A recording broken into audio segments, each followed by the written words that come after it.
Job news and educational একাডেমিতে তোমাদের প্রত্যেকে স্বাগতম জানাই। সুপ্রিম কোর্টের রায়ে অনেকটাই স্বস্তি পেল রাজ্য সরকার। যেমনটা আমরা তোমাদেরকে আগে বলেছিলাম ৩-৪ মাস আগে যখন ওবিসি মামলা প্রথম শুরু হয়, তখন বিষয়টা আমি তোমাদেরকে পরিষ্কার করে দিয়েছিলাম যে কি হতে পারে। অনেক ৩-৪ মাস আগে তোমরা ভিডিওগুলো চাইলে দেখে নিতে পারো যে আসলে এই যে বিষয় জটিলতা সৃষ্টি হবে সেগুলো কেমনভাবে সৃষ্টি হবে এবং কীভাবে সেটা সমাধান হবে সেটাও আমি বলে দিয়েছিলাম সেই ভিডিওগুলোতে। এবং বারে এটা বলেছিলাম যে সম্ভাবনা রয়েছে প্রবল যে ওবিসি বাতিল হবে না, এটা প্রবল সম্ভাবনা রয়েছে। যদি কোনো কারণে বাতিল হয় তাহলে সেটা সুপ্রিম কোর্টে গিয়ে ঠিক হয়ে যাবে, এটা আমি তোমাদেরকে বলেছিলাম। দেখো, সুপ্রিম কোর্টের রায়ে অনেকটাই স্বস্তি পেল রাজ্য সরকার। এই বিষয় নিয়ে আজকের এই ভিডিওটা, এবং এখানে যে বিষয় নিয়ে আলোচনা করব 40,000 শিক্ষক নিয়োগ এবং সমস্ত পরীক্ষার যে জট সেটা কিন্তু পুরোপুরি কাটতে চলেছে। ওবিসি মামলার জটটা কাটারও খুবই প্রয়োজন ছিল, তা না হলে কিন্তু কোনো রিক্রুটমেন্টই হচ্ছিল না। কলেজে ভর্তি বলো, নতুন পরীক্ষা বলো, অথবা টেট ইন্টারভিউ বলো, কোনো কিছু হচ্ছিল না। কিন্তু এই সমস্ত পরীক্ষাগুলোর জট কাটতে চলেছে। সুপ্রিম কোর্টে যে বিষয়টি উঠেছে সেটা হচ্ছে কোর্ট নাম্বার 1-এ সুপ্রিম কোর্টে আজকে শুনানি হয়েছে। এবং এই শুনানিতে যে বিষয়টা বিচারপতি বলেছেন সেটা হচ্ছে যে রাজ্য সরকার যে 140টি শ্রেণী তালিকা প্রস্তুত করেছিল সেখানে হাইকোর্টের হস্তক্ষেপ করা উচিত হয়নি। তার কারণ হচ্ছে রাজ্য সরকারের নিজস্ব পাওয়ার রয়েছে, প্রশাসনের নিজস্ব ক্ষমতা রয়েছে। কারা ওবিসি তালিকায় আসবে, কারা আসবে না সেটা প্রশাসন দেখবে। হাইকোর্ট জাস্ট সেটুকু বিষয়টাকে বিবেচনা করে রায় দেবে। কিন্তু প্রশাসন যে ওবিসি তালিকাটি তৈরি করেছে সেটাকে স্থগিতাদেশ দেওয়া হাইকোর্টের একদমই উচিত হয়নি।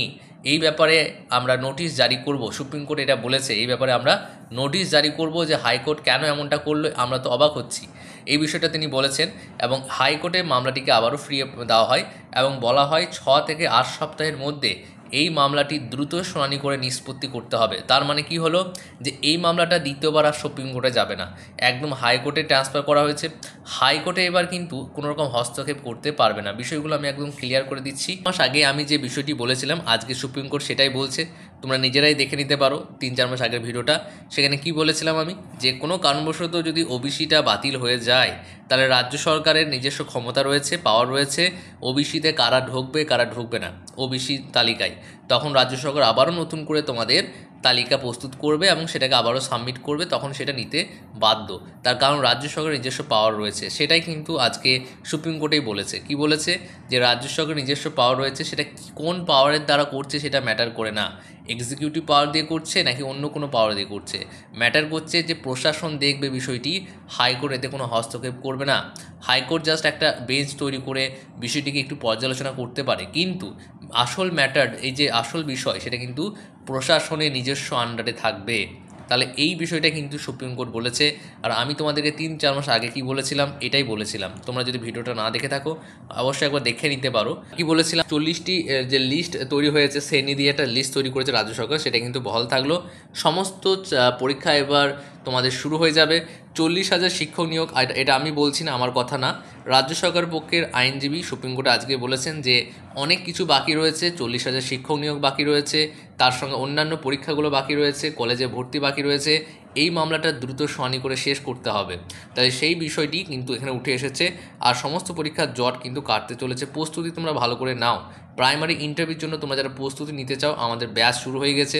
ব্যাচ আমাদের 1 মাস হলো শুরু হয়েছে, নতুন করে ব্যাচ শুরু হবে। যদি ভর্তি হতে চাও 500 টাকা ভর্তি ফি রয়েছে। আমি তোমাদেরকে একবার দেখিয়ে দিচ্ছি, যদি ইচ্ছে হয় তাহলে ভর্তি হতে পারো। আমি জাস্ট দেখিয়ে দিচ্ছি। সপ্তাহে 3 দিন ক্লাস হবে, প্রাইমারি জয় ব্যাচ। ব্যাচ চলবে ইন্টারভিউ না হওয়া পর্যন্ত। সপ্তাহে 3 দিন ক্লাস, 1 দিন ডেমো হবে, 1 দিন প্রশ্নোত্তর হবে, এবং মাসের মধ্যে 2 দিন কি 1 দিন তুমি ইন্ডিভিজুয়াল ক্লাস পাবে। এবং ভর্তি ফি রয়েছে 500 টাকা। এছাড়া আপার প্রাইমারি ব্যাচও আমাদের চলছে, কারণ আপার প্রাইমারি পরীক্ষাও হবে মার্চের আগে। আপার প্রাইমারি ব্যাচে তোমরা যারা ভর্তি হতে চাও, ভর্তি ফি রয়েছে 999 টাকা এবং মান্থলি রয়েছে 50 টাকা, এবং 4 মাস পুরো সিলেবাস শেষ করে দেওয়া হবে। হাতে মাত্র 4 মাসই পাবে ম্যাক্সিমাম টাইম, তাই 4 মাসের আগেই সিলেবাস শেষ করে দেওয়া হবে। তোমরা চাইলে ভর্তি হতে পারো।